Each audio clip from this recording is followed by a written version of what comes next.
The greater the island of knowledge, the longer the coastline of wonder. That's Ralph Waldo Emerson, and it really captures what we're trying to do here today.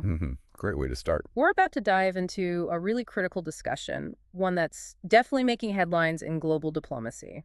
The Quad nations. Yeah, very timely. Our mission today, to cut through the noise, specifically looking at a recent, quite insightful Reuters report and give you the essential takeaways. Making sense of the complex stuff. Exactly. And this is especially relevant if you're navigating competitive exams like India's UPSC, or, if you just want to be genuinely well-informed. We're going to unpack the nuances. Sounds good. Let's get into it. Okay, so let's start basic. What exactly is the Quad? Who are we talking about here? Right. So the Quad is this strategic grouping involving 4 key countries: the United States, Australia, India, and Japan. And they're meeting soon, right? Our sources mention Washington. That's right. Tuesday, July 1st, hosted by the U.S. Secretary of State Marco Rubio. It's a significant gathering. So what's the main glue holding these 4 diverse nations together? What's the core objective? Well, it really boils down to a primary shared concern, and that's China's growing influence and power in the Indo-Pacific. Ah, okay. So countering China is central. Absolutely. The very reason the Quad came together, its genesis, involves boosting efforts to counter that influence. It's fundamentally a strategic alignment for that region. And they talk about a free and open Indo-Pacific. What does that actually mean in practice? Yeah, you hear that phrase a lot. The State Department spokesperson, Tammy Bruce, used it again, saying they'd reaffirm our shared commitment.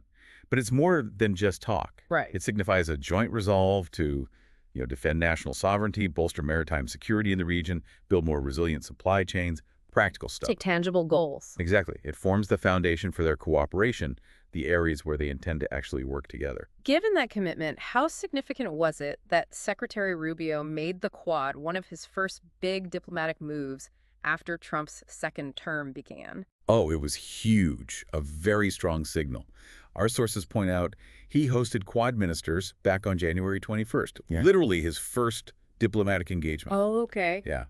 That really underlines the importance the administration places on this group and, more broadly, on the Indo-Pacific region. So the U.S. sees this as a top priority then? It certainly looks that way. It suggests they view the region as maybe the primary geopolitical challenge going forward, and the Quad as a key part of their strategy to address it.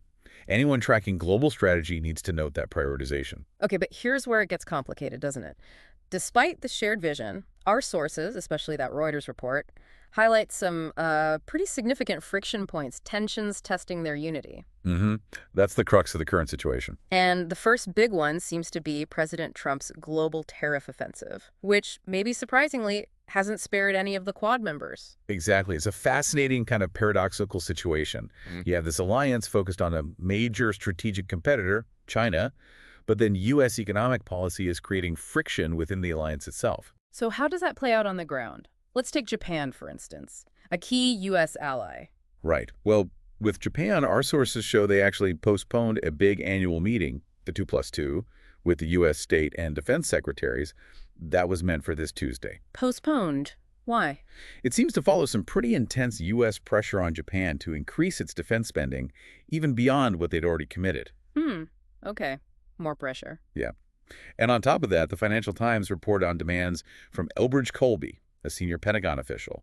He's apparently reviewing the massive AUKUS nuclear submarine project. The one involving Australia, the UK, and the US. Correct. And that review is causing some real anxiety down in Australia. Interesting. So the friction isn't just tariffs.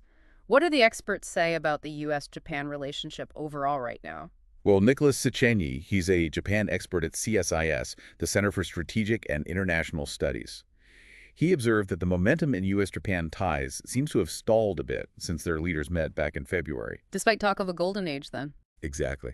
Sichenyi noted, quite pointedly, that the tariff negotiations are all-consuming, and the Japanese appear exasperated by the administration's public lectures on defense spending. Exasperated. That's a strong word. It is. It really shows how these immediate economic and sort of public pressures can overshadow that bigger strategic picture. Okay, so that's Japan dealing with tariffs and defense demands.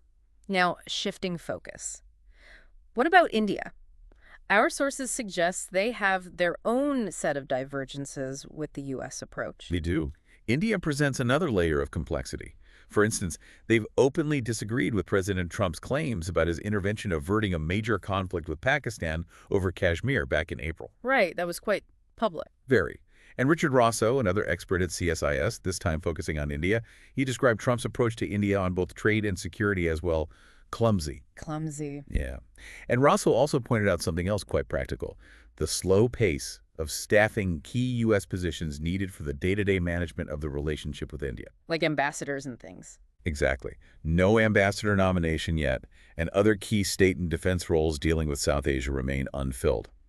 That kind of administrative gap can definitely slow things down and maybe create misunderstandings. And for our listeners, especially those preparing for the UPSC exams, understanding these kinds of bilateral wrinkles within a larger grouping like the Quad, that's really key, isn't it? Absolutely crucial. Being able to analyze how individual national interests and specific bilateral issues interact with the broader multilateral goals, that's exactly the kind of nuance you need for those main answers. Right. So we have Japan, India. How is Australia fitting into this? They're caught up in the AUKUS review you mentioned, and tariffs presumably affect them too. Definitely. Arthur Sinodinos, he used to be Australia's ambassador in Washington. Now he's with the Asia Group consultancy. He highlighted exactly that. What are the Australians watching for? According to Sinodinos, audiences in Australia are watching very closely for any signals from the U.S. about the future of AUKUS and, of course, about trade. Makes sense. And there's also, apparently, quite a bit of interest in when their Prime Minister, Anthony Albanese, might actually get his first face-to-face meeting with President Trump. It points to a desire for that high-level clarity and direct engagement. So it sounds like every member is juggling its own specific issues with the U.S. alongside the shared Quad agenda. It really is a balancing act. It absolutely is. And, some might argue, well, allies always have trade spats. It's normal. But is there a sense that this is different, maybe genuinely threatening the Quad's core purpose? That's a million-dollar question, isn't it? It is. And India's Foreign Minister, Jaishankar, actually addressed this kind of dynamic. He said regarding U.S. ties that relationships will never be free of issues. A pragmatic view. Very. He added, what matters is the ability to deal with it and to keep that trend going in the positive direction. And that, I think, perfectly sums up the Quad's current challenge. Managing the bumps while keeping eyes on the prize. Precisely. Managing these significant bilateral problems while trying to stay united on the bigger strategic stuff, especially countering China. And Rousseau, the India expert, seems to agree. What did he say? He basically confirms that the underlying reasons for cooperation, the long-term strategic drivers, the commercial interests, they haven't really changed. So the foundation is still solid, even if the mood is strained? Exactly. Rousseau's take is that the chances of further cooperation remain viable, even if the mood is less conducive. It suggests the core strategic logic is strong enough to, hopefully, weather these storms. Okay, so despite all this friction we've been unpacking, what are they actually committing to work on together moving forward? What's on the shared agenda beyond security? Right, good question. Because it's not just about security. Jaishankar himself listed quite a few practical areas needing discussion for the Indo-Pacific. Like what? Things like technology cooperation, which is huge. Also pandemic preparedness, obviously still relevant, and education links. So broadening the scope beyond just defense and geopolitics. Yes, exactly. These are really important practical areas where cooperation can deliver tangible results and maybe help strengthen the bonds, even when there are disagreements elsewhere. It's a more diversified approach. And what about future meetings? Is the commitment still there at the top level? It seems so.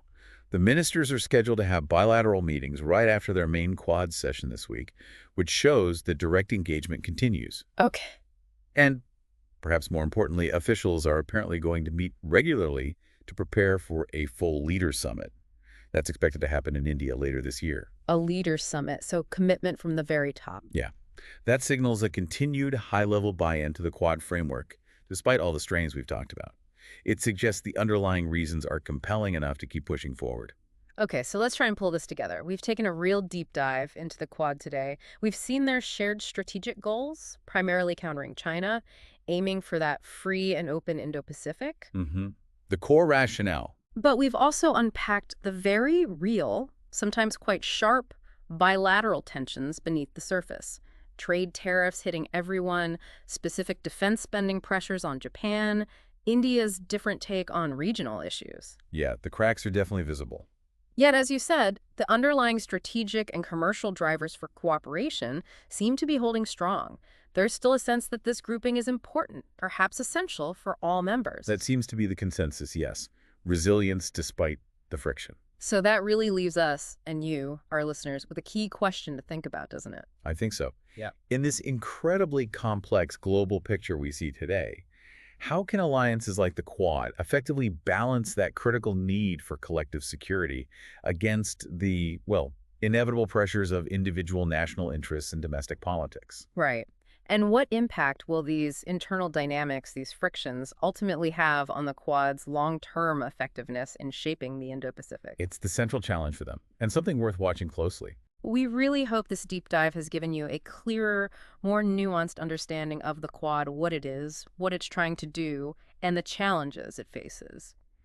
We hope it's equipped you with some valuable insights. And especially for all you UPSC aspirants listening, grappling with these complex dynamics, these internal tensions versus external goals, that's absolutely vital for your preparation, both for mains and prelims. Definitely key analytical skills there. For everyone, really, it's just about making better sense of the forces shaping our world. If you found this valuable, please do like, subscribe, and maybe leave us a comment. Let us know if you have more questions or other topics you'd like us to dive into. Your feedback really helps us shape these discussions. It does indeed. Thank you so much for joining us on the deep dive. Until next time, keep learning, keep questioning, and stay well informed.